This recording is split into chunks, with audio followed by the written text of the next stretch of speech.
Всем привет, это Эффект Призм, и сегодня вам расскажу об основах работы во Fusion. Поехали! Несмотря на то, что сегодняшнее видео о Fusion, начнем мы все-таки со вкладки Edit, потому что я хочу вам показать несколько способов создания Fusion композиции. Итак, способ первый.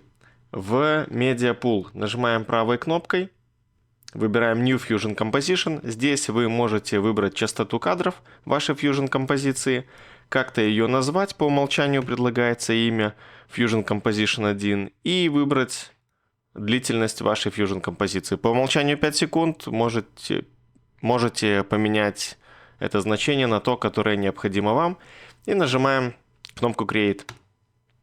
Fusion композиция появляется в Media Pool. И после этого ее можно перетянуть на таймлайн. Это первый способ. Не самый простой, но тем не менее он есть.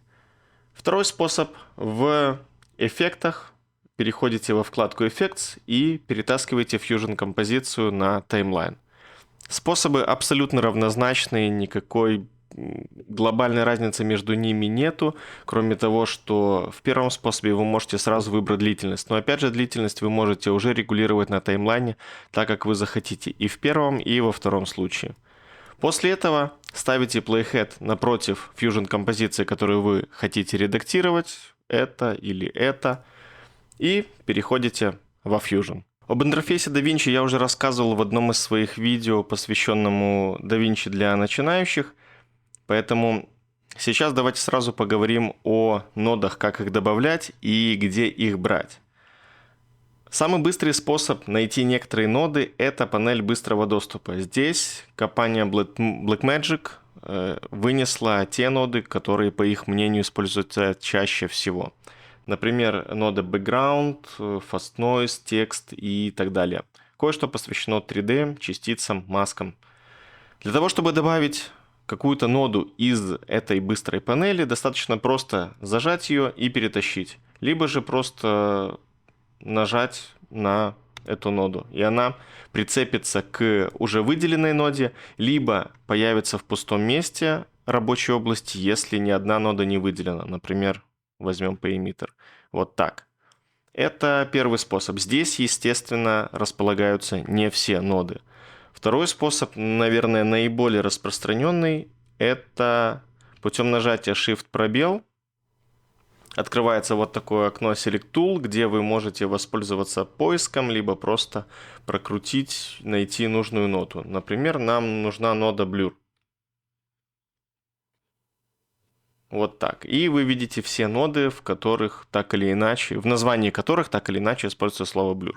Но обычно это Blur, который просто Blur. Вот так.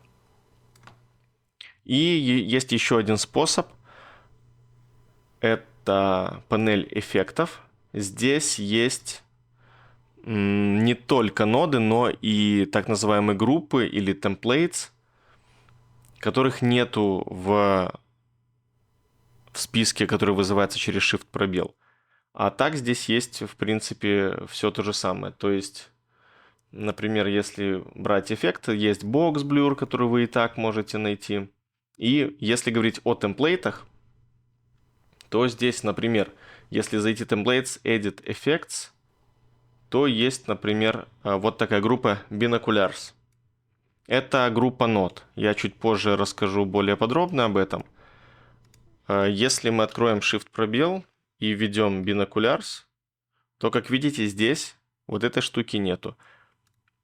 Конкретно в данном случае Binoculars просто добавляет эффект бинокля. Вот, например, у нас есть background, просто черный, давайте покрасим его в другой цвет, чтобы было понятнее. И отправим в ноду Binoculars. И тогда мы получим вот такой эффект, как бы бинокля. Если бы здесь вместо бэкграунда было какое-то видео или картинка, соответственно, мы бы видели сквозь бинокль какое-то видео или картинку. Вот, в общем-то, 3 способа поиска и добавления нод. Давайте двигаться дальше. Сейчас давайте поговорим о группах нод. Как я показал в прошлой части видео, группы нод уже есть, например, в эффектах готовые, как эффект, например, Binoculars. Но и ноды можно группировать самостоятельно, если вы в этом нуждаетесь. Как правило, это нужно либо для того, чтобы сохранить эту группу нод, чтобы потом использовать, либо просто для экономии рабочего пространства. Для того, чтобы ноды сгруппировать, вы выделяете необходимые ноды для группировки, нажимаете правой кнопкой и выбираете Group. Либо можете воспользоваться комбинацией быстрых клавиш Ctrl-G. И у вас ноды группируются. Вы можете группу переименовать, для этого нажимаете клавишу F2 и как-то называете эту группу, например, ноды. И видите вот это название. С группой нод можно работать точно так же, как и с любой другой нодой. То есть в данном случае у нас в этой группе вот, скажем так, такая композиция создана. Давайте добавим еще один бэкграунд. Сделаем, например, его синим. Вот таким образом. И добавим к нему уже нашу группу нод через ноду Merge. И выведем ее в правый вьювер. Ничего пока не изменилось, потому что у нас размер изображения, который выводится отсюда и отсюда, он одинаковый. Давайте после группы нод добавим ноду Transform. И теперь, если мы в Transform уменьшим, допустим, размер, то получим вот такую штуку. Здесь у нас находится синий бэкграунд, вот этот. А здесь у нас уменьшилось все, что находится в группе нод. И, в общем-то, это, наверное, все, что нужно знать о группировке нод. И еще один момент. Для того, чтобы редактировать группу, вы можете просто кликнуть по ней 2 раза мышкой, и она раскроется. И здесь вы получаете доступ ко всем нодам, которые находятся в этой группе. Здесь ее можно закрыть, либо перетаскивать, как вам удобно. И для того, чтобы избавиться от группы, если вы не нуждаетесь уже в группировке, можно нажать правой кнопкой и выбрать Ungroup. И у вас группа расформируется, при этом без потери ваших нод. Вот, собственно, и все. Давайте двигаться дальше. Давайте сейчас поговорим о подключении нод друг к другу. Я пока выключу отображение синего бэкграунда, чтобы он нам не мешал. Давайте пока рассмотрим на примере вот этой группы. У нас есть зеленый бэкграунд, есть текст и есть нода Merge, которая объединяет текст и бэкграунд. У ноды Merge есть желтый вход, который подписан как бэкграунд, есть зеленый вход как foreground, то есть верхний слой, и есть синий вход, который служит для подключения масок. То есть, что эти входы обозначают? Желтый вход – это нижний слой, потому что нода Merge у нас объединяет 2 слоя, что-то снизу, что-то сверху. Вот в данном случае на верхний слой у нас подключен текст. Если его отключить, текст просто пропадает. Здесь может быть подключено что угодно. Картинка, например, еще один бэкграунд можно подключить. Например, добавить к нему еще ноду Transform, в которой мы уменьшим его размер, чтобы было видно. И подключим на верхний слой. И получится, что вот у нас черный бэкграунд здесь. Ну или давайте выберем какой-нибудь другой цвет. Вот так. Я думаю, теперь это понятно, как работают в данном случае входы. Если мы сюда еще, допустим, подключим маску, то мы ограничим этой маской верхний слой. То есть мы взяли маску в виде круга, подключаем ее во вход маски, и видите, у нас верхний слой, то есть фиолетовый бэкграунд, обрезался по маске еще. То есть он сам по себе здесь уменьшен. И плюс обрезался по маске в виде круга. Если мы вернем сюда текст, то текст, например, если маску уменьшить, также уменьшится по кругу. Так работает маска, подключенная к ноде Merge. Синий вход, как правило, есть наверное, у большинства нод, которые работают в 2D пространстве. То есть я имею в виду, что входа для маски, как правило, нету у нод, которые относятся к 3D. Это различные 3D-фигуры, 3D-тексты и так далее. Потому что там это все устроено в целом по-другому. Про 3D, наверное, поговорим в будущих выпусках когда-нибудь. Также маску можно подключить и, например, к тексту. Давайте текст выведем в левый вьювер. Вот так у нас он будет выглядеть. Подключаем круговую маску. Давайте ее уменьшим. И также здесь обрежется текст. В данном случае разницы нету, что к тексту подключать, что к ноде Merge. Но если бы у нас сюда подключалась какая-то более сложная конструкция, а не просто текст, и нам нужно было бы всю эту конструкцию подрезать маской, то был бы смысл подключать ее именно в ноду Merge. Также у маски тоже есть вход для маски. Это для того, чтобы маски объединить. Если вам нужна маска сложной формы. Так, есть ноды, у которых входов намного больше. Например, нода Merge 3D, которая объединяет 3D-фигуры в один какой-то скоп. По умолчанию их сразу же две, для того, чтобы подключить две фигуры. Но когда мы занимаем эти два входа, то у нее появляется сразу же еще один. Все они, хоть и разных цветов, они абсолютно в данном случае равнозначны. И они подписаны просто Scene Input. Здесь Scene Input 1, здесь Scene Input 2, 3. Если мы займем третий, появится четвертый. Ну, в этом плане нода Merge 3D, наверное, уникальна. Таких чего-то подобного я пока еще во Fusion не видел. Это удалим, оно нам не пригодится. Кроме того, ноды можно подключать и по середине. То есть, когда у нас есть уже какое-то соединение, не нужно отсоединять, подсоединять и так далее. Есть несколько способов. Например, нам вот сюда нужно добавить, опять же, какую-нибудь ноду трансформ или блюр, не суть важно. Давайте блюр добавим, хотя эффекта от него на одноцветной заливке видно не будет, но не суть. Вот так. То есть, смотрите, что мы сделали. У нас была выделена нода background, мы нажали Shift пробел, нашли ноду blur и нажимаем Add. И если нода может сюда быть физически подключена, она сразу же сюда и подцепится. Что значит, может ли быть физически подключена? Если бы мы, например, сюда выбрали ноду, например, после blur Shape 3D, допустим, да, нода, которая создает 3D-фигуры, вот она, то она добавится и будет выглядеть как будто подключена, но она не подключена. Да, к блюру подключилась, но ее выход не может быть подключен к ноде Merge 3D, потому что эта нода относится к 3D пространству. Она не может быть подключена к ноде Merge просто, потому что для начала 3D фигуры нужно отрендерить нодой Renderer 3D.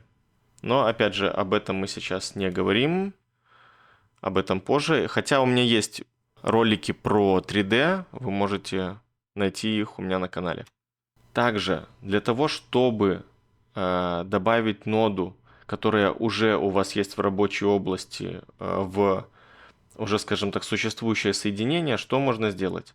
Давайте освободим ноду Transform, и мы хотим, например, сюда добавить Transform, для того, чтобы изменить размер вот этой вот конструкции. Для этого мы зажимаем левую кнопку мышки на ноде Transform, одновременно нажимаем кнопку Shift и подводим ее на соединение. Как только у нас цвет соединения перекрасится в сине-желтый, отпускаем левую кнопку мышки, и нода Transform подцепляется в это соединение.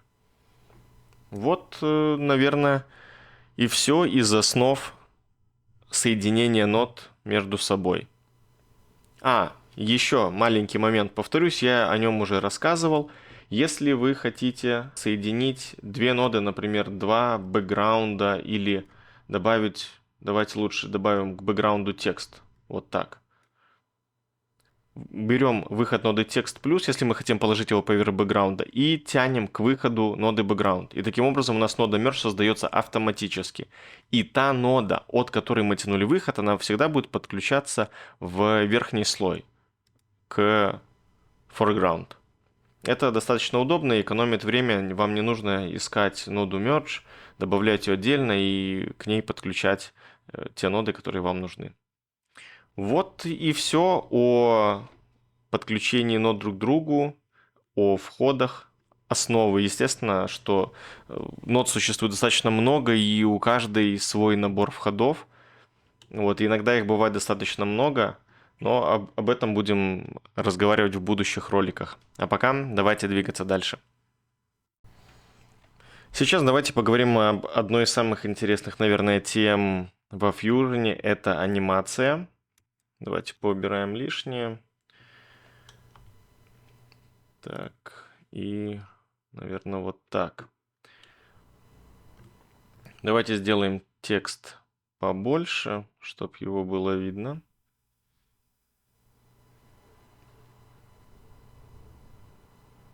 Вот так. И давайте санимируем текст, и я покажу, как анимацию делать и как ее потом редактировать, если что-то нас не очень устраивает. Давайте сделаем простую очень анимацию, просто движение текста.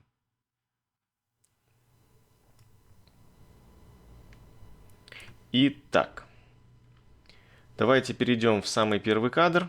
Здесь анимация делается следующим образом. Напротив того параметра, который мы анимируем, нужно поставить ключевой кадр. Это делается нажатием на вот эту точку, и она становится красного цвета. Итак, давайте пусть в первом кадре текст у нас будет за пределами видимости. И, допустим, мы перейдем в 50-й кадр и вернем текст на место. Обратно по центру. Таким образом, давайте отмотаем снова в начало нашу композицию и запустим. Вот текст у нас приехал. Вот, собственно, и все. Таким образом, можно анимировать также и размер текста. Давайте это сделаем. Снова перейдем в первый кадр. Вообще, анимацию можно начинать не с первого кадра. Давайте, допустим, с размером мы сделаем в 52-м кадре. Вот пусть у нас он будет вот таким, а в 70-м вот таким. И тогда у нас получается следующее. Вот так. Пока что смотрится достаточно топорно. И сейчас я покажу, как сделать так, чтобы анимация была такая более мягкая и скорее какая-то, что ли, более натуральная. Смотрите, для этого у нас есть инструмент Spline.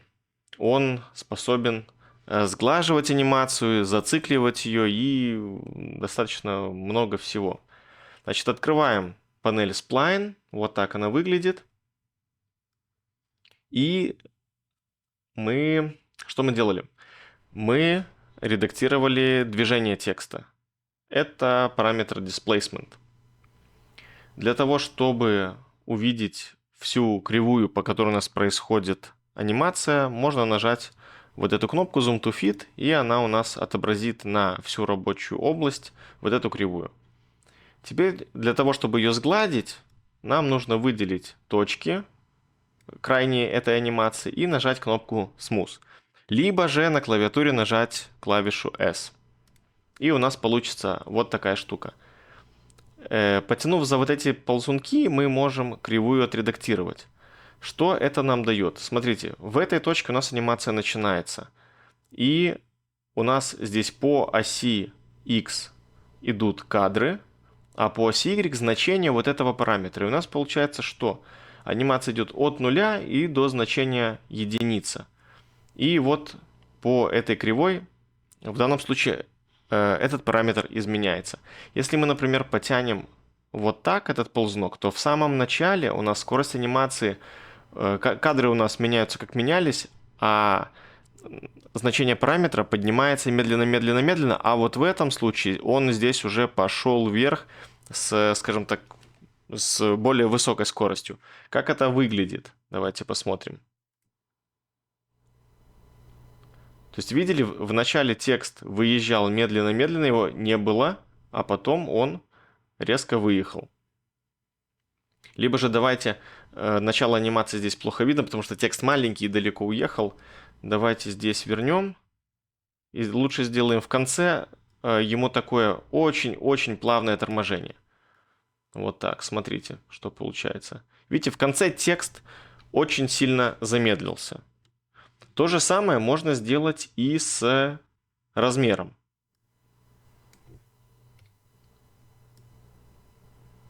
Давайте сделаем, что вначале он будет очень плавно увеличиваться, а потом будет делать это резче. Если вернуть как было, или даже вообще убрать сглаживание, то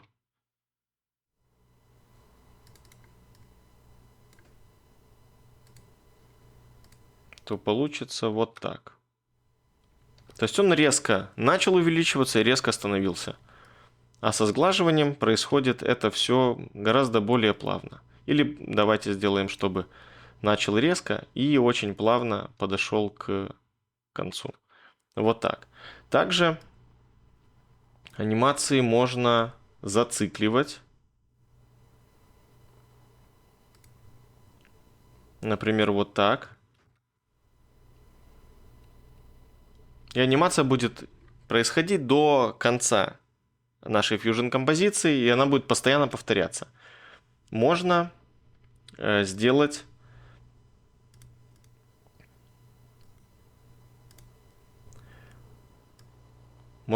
так, чтобы она повторялась.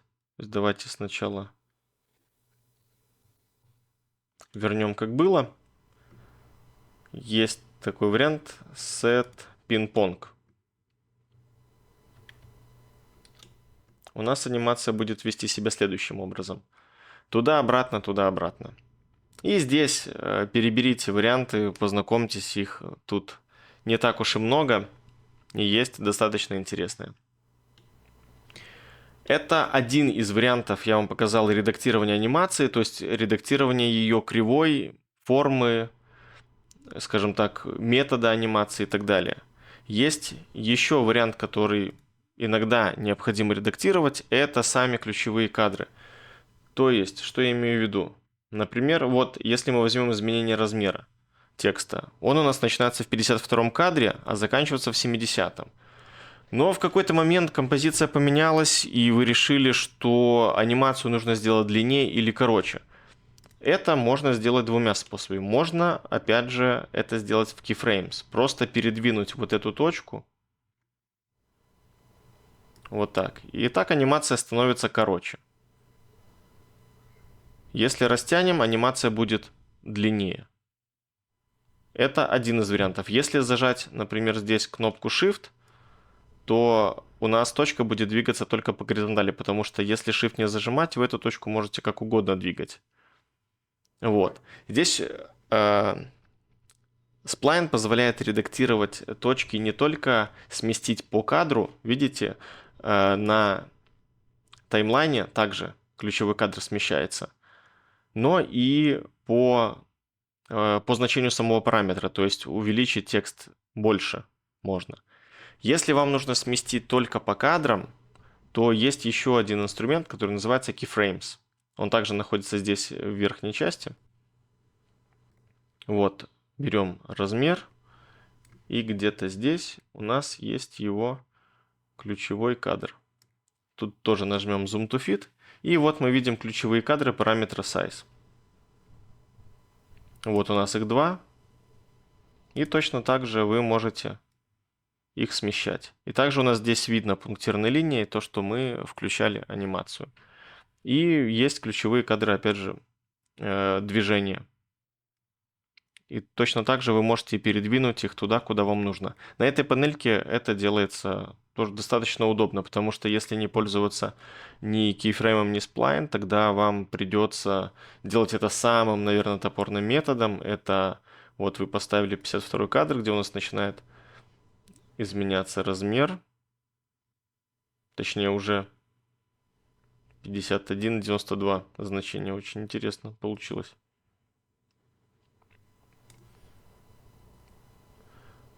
Вот. Например, вы перешли в нужный кадр. Здесь у вас стоит ключевой кадр, вы его убираете, переходите туда, куда вам надо, и его ставите. Но это совершенно неудобно. Гораздо удобнее править ключевые кадры либо тут, либо в Spline. Тут уже выбираете, где вам более удобно. Вот это, наверное, и все, что касается анимации на самом-самом начальном этапе. И сейчас давайте двигаться дальше. Для придания движению каких-либо объектов во Fusion, ну, например, того же текста, есть такой инструмент Motion Blur. Существует отдельная нода Motion Blur, насколько я помню. Да. Но она доступна только в платной версии.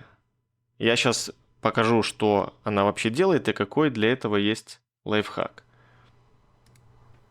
Вот, допустим, добавили Motion Blur.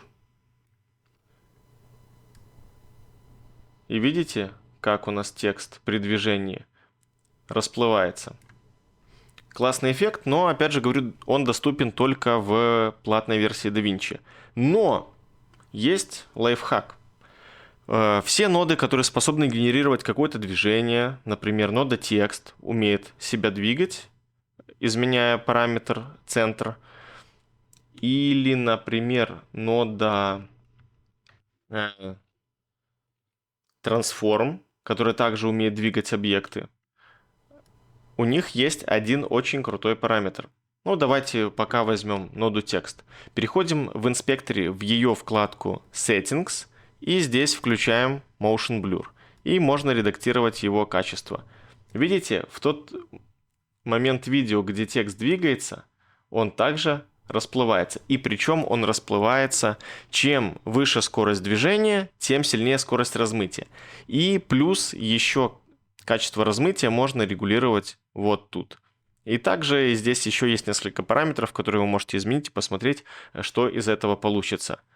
Вот такой небольшой лайфхак для пользователей именно бесплатной версии, которых, я думаю, все-таки большинство, потому что если DaVinci для вас это хобби, то вряд ли вы захотите купить лицензию, которая стоит, грубо там говоря, $400.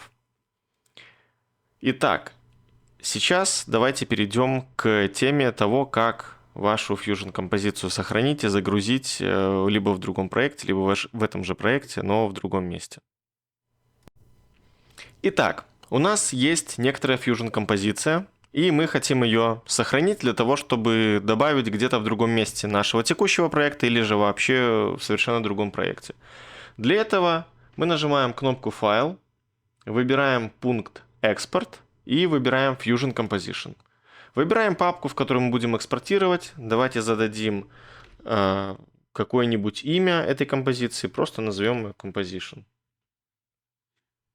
И нажимаем Save. Теперь, например, перейдем на вкладку Edit снова, добавим другую Fusion композицию, увеличим ее в размерах для того, чтобы она была совершенно не похожа на предыдущую. И перейдем снова во вкладку Fusion. Теперь здесь нажимаем Файл, Импорт, Fusion Composition. Теперь находим нашу Fusion композицию под названием Composition и жмем Open.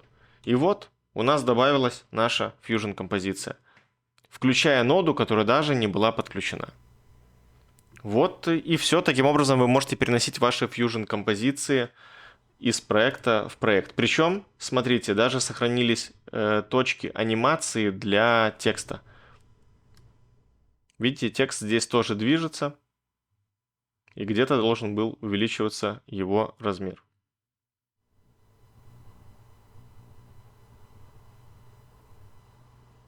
Ну, с размером, наверное, что-то было немножко напортачено. В ключевых кадрах у нас стоит одинаковый размер. Вот. Но, тем не менее, ключевые точки перенеслись. И это прекрасно. Вот так можно переносить Fusion композиции из проекта в проект или в рамках текущего проекта в разные места. Я надеюсь, это видео было вам полезным. Большое спасибо за то, что посмотрели. Всем пока.